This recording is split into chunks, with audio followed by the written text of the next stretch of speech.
satu pribadi atau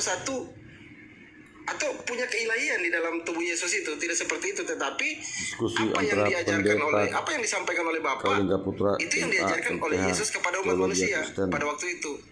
Karena Yesus diutus hanya untuk Bani Israel, jadi Yesus mengajarkan apa yang disampaikan oleh Bapa kepada Bani Israel.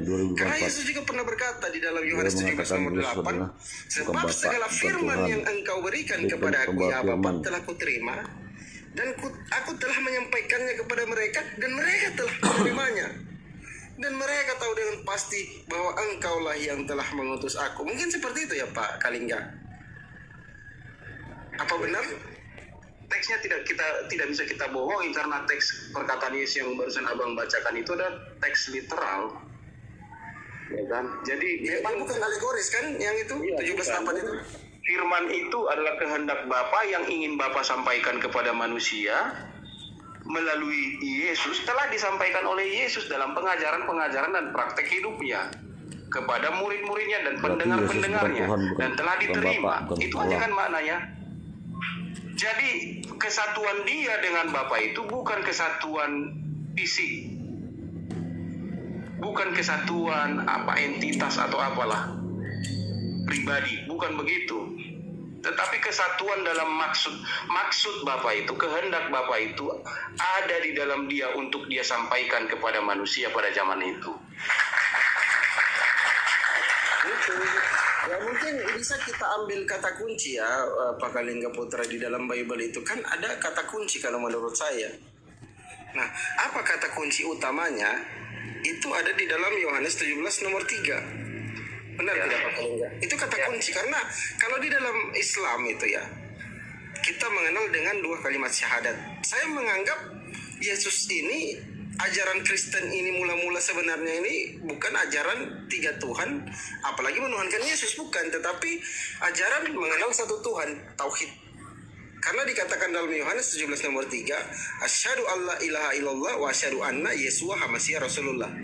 Inilah hidup yang kekal, bahwasanya mereka mengenal engkau satu-satunya Allah yang benar dan mengenal Yesus yang engkau utus. Nah, ketika kita selidiki lagi, apa sih utusan itu dalam pengertian Bible, definisi Bible? Utusan itu dalam Yohanes 3 nomor 34, dia adalah penyampai firman. Penyampai firman itu siapa? Dialah seorang nabi, dialah seorang rasul. Mungkin seperti itu Pak Kalingga penjelasannya, atau ada tanggapan lain mungkin, silakan Pak Kalingga. Sejauh ini tidak ada yang menyimpang, masih tepat semua. Jadi tidak ada yang perlu saya bantah, karena memang teksnya begitu. Dia sudah dengan jelas di dalam doa dia itu kan, bahkan dia berdoa kan. Yohanes 17 itu doanya ketika dia sudah menyelesaikan pekerjaannya sebelum sebelum dia tiba pada akhir-akhir itu, dia katakan dia mau kembali kepada Bapa. Artinya apa? Dia tetap mengagungkan Bapa itu. Setidaknya begitu yang bisa saya sampaikan.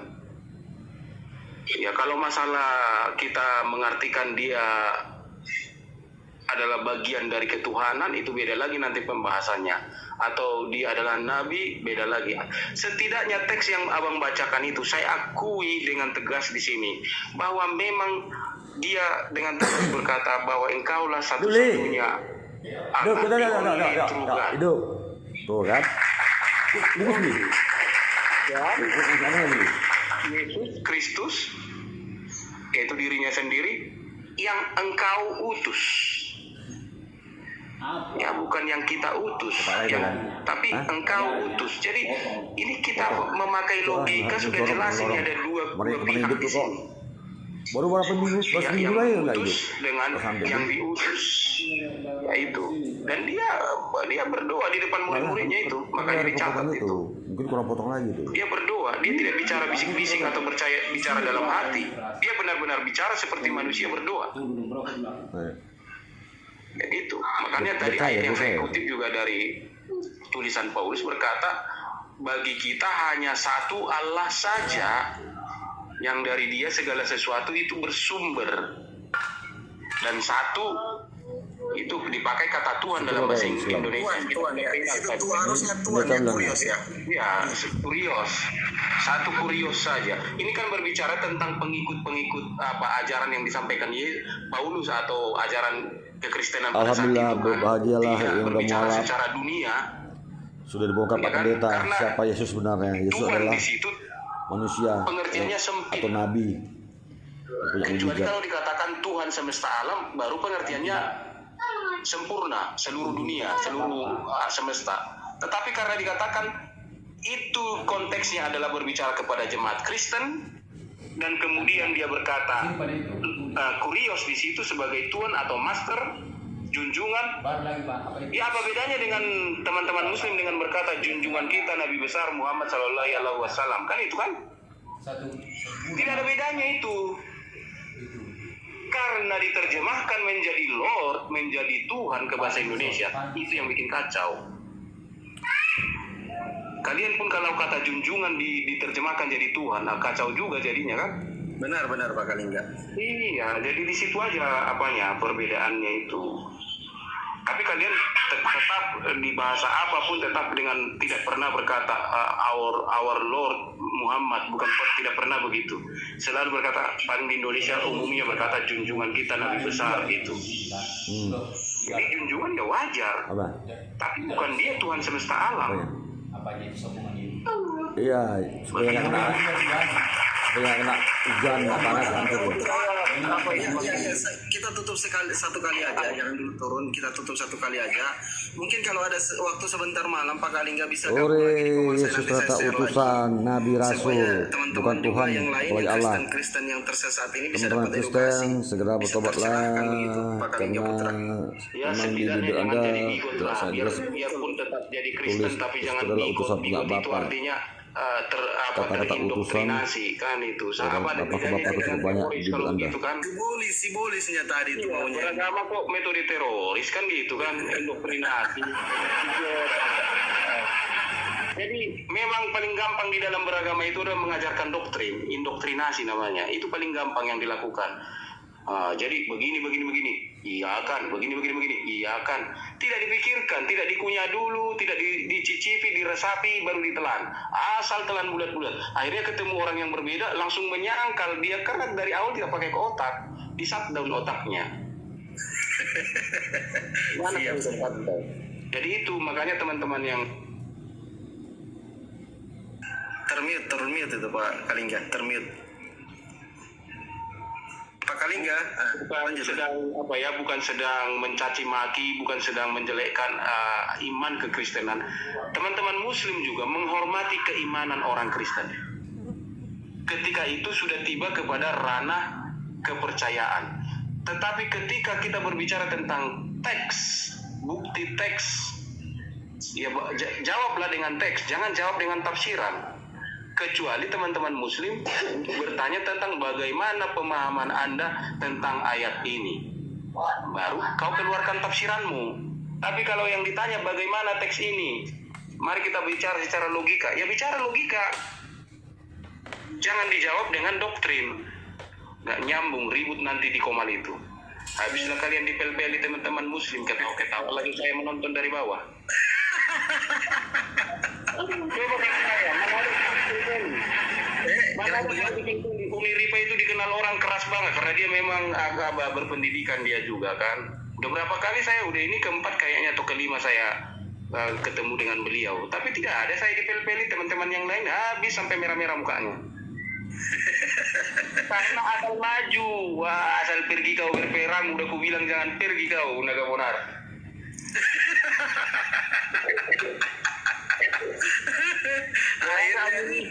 Ya ada amunisi, cuma bawa ketapel kau perang. Ya matilah kau.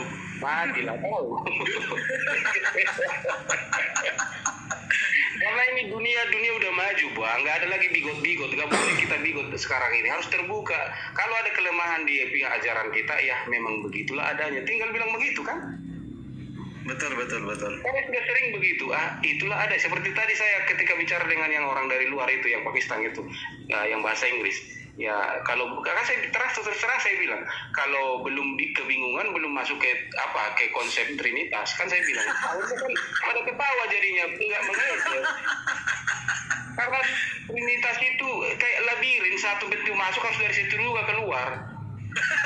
Selama nggak keluar dari pintu yang sama, akan muter-muter terus di dalam.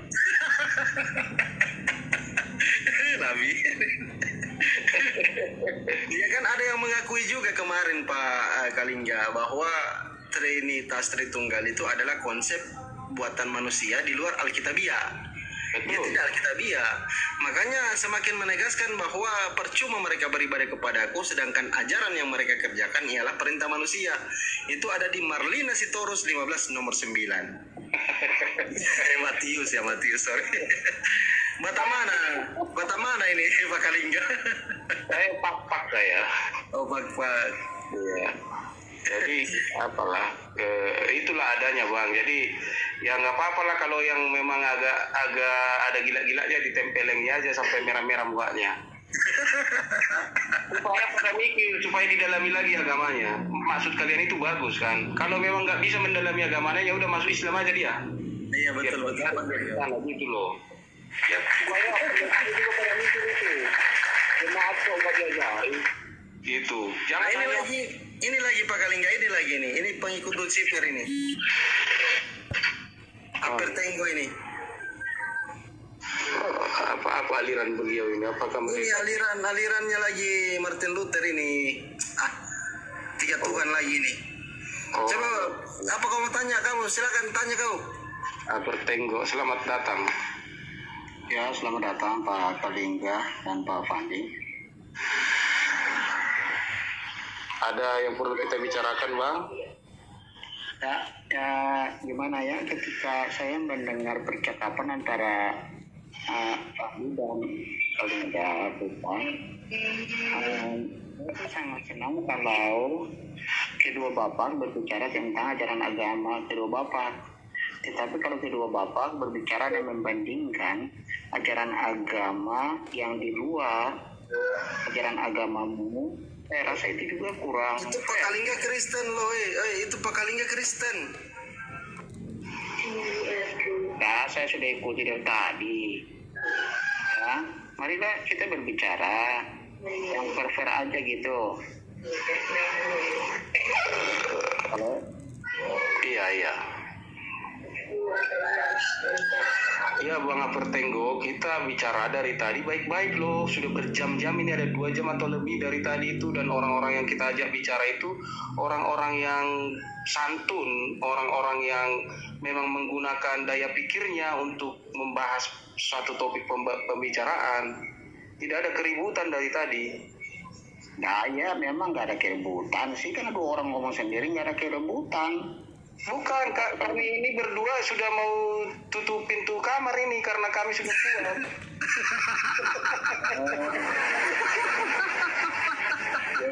Pengunjung kami dari tadi udah banyak, pengunjung di Komal ini udah banyak, udah pergi datang dan pergi sesuka hatinya.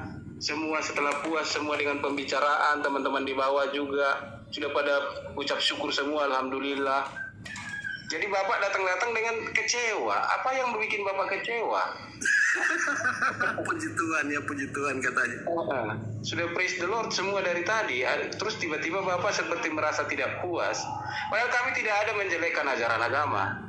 Kami hanya mendalaminya dari segi logikanya, akademis ya. Akademis dan historisnya. Oke. Apa dasar sih sehingga selalu di Komal ini saya lihat banyak membandingkan ajaran agama Kristen dengan agama Islam, dan lebih banyak juga menyudutkan ajaran agama Kristen. Apakah dalam Al-Quranmu ada perintah untuk menyudutkan ajaran agama Kristen gitu? Siapa yang ditanya? Siapa? Ya berdua aja langsung. Saya Muslim, Kalingga Kristen. Aku dulu yang jawab. Silakan. Karena saya dulu praktisi di bidang ini ya. Saya dulu penginjil juga. Saya ratusan kali bikin KKR. Dan ada 2 atau 3 orang, 1 anak ustadz pernah saya baptis. Saya menyesal melakukan itu. Mengerti nggak kenapa? Karena itu proses cuci otak. Paham nggak? Tapi kalau orang datang setelah belajar sendiri, lalu kemudian yakin datang ke satu agama, aku mau mengucap 2 kalimat syahadat, katanya mau login aku, itu bagus, itu pertimbangannya sendiri, dia pilih jalan hidupnya. Atau ke Kristen juga begitu, setelah dia dalami, kemudian dia masuk Kristen, itu hak dia setelah dewasa. Akan tetapi dengan cara membujuk-bujuk orang, dengan cara datang ke kampung-kampung tertentu dengan segala pengobatan gratis, pemberian sumbangan-sumbangan ini dan itu, pembangunan ini itu, lalu kemudian datang ke rumah-rumah, ajak-ajak orang, itu metode yang salah. Pernah juga saya lakukan dulu, saya menyesal.